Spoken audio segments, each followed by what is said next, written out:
Bonjour et bienvenue pour ce nouvel apéritif théologique, toujours avec le pasteur James Woody et moi-même François Bergouignan.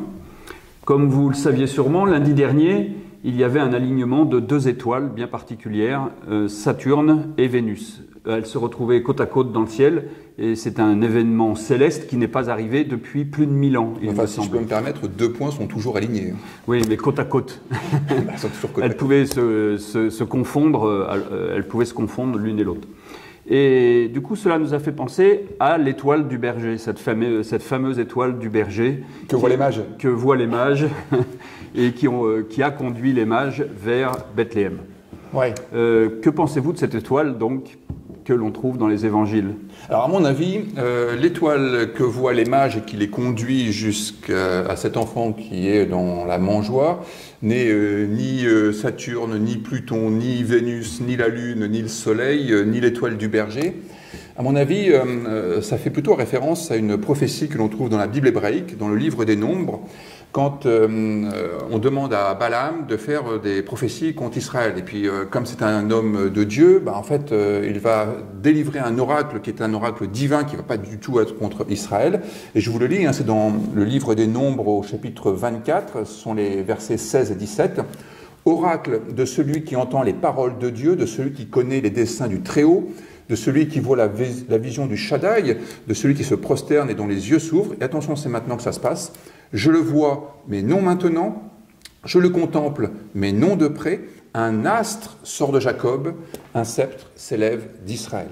L'astre, en grec, c'est astère, et c'est le même mot que l'on trouve dans l'évangile de Matthieu. C'est un astère, enfin, en l'occurrence un astrone, donc un astre, une étoile. Et je pense que c'est en écho, c'est-à-dire que les mages voient cette étoile qui sort de Jacob, qui est aussi un sceptre qui va sortir d'Israël. Il ne faut pas oublier non plus que Dieu, à ce moment-là, est appelé aussi Dieu, le chef des armées célestes. Et donc, les étoiles, est-ce qu'on ne peut pas penser que dans les textes bibliques, une étoile serait sortie de cette armée céleste pour guider les mages? Mais d'un point de vue symbolique, évidemment. Oui, d'un point de vue symbolique. Ce qui est intéressant, c'est que en faisant un clin d'œil à la prophétie de Balaam, on a les petits versets auxquels vous n'avez peut-être pas prêté attention, mais qui sont très significatifs du temps messianique. Je le vois, mais pas maintenant. Je le contemple, mais non de près. Vous voyez, c'est le déjà et le pas encore. C'est le là, présent, mais inaccessible. Et ça fait déjà référence à ce que sera la présence du Christ à Pâques, avec ses disciples qui sont sur le chemin d'Emmaüs à ses côtés, qui ne le voient pas, et lorsqu'ils le reconnaissent, ils ne le voient plus. Et le Christ insaisissable, ne me touche pas, noli me tangere en latin classique. On a finalement dans cette étoile un retour à cette prophétie qui annonce quelque chose qui relève, je trouve, de ce que la tradition juive dit, le Messie est fait pour ne pas venir.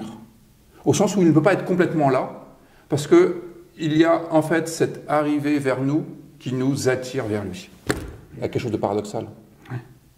Bon, votre tension entre vos deux astres, c'est peut-être ça, sans que ce soit un désastre. Oui. Très bien.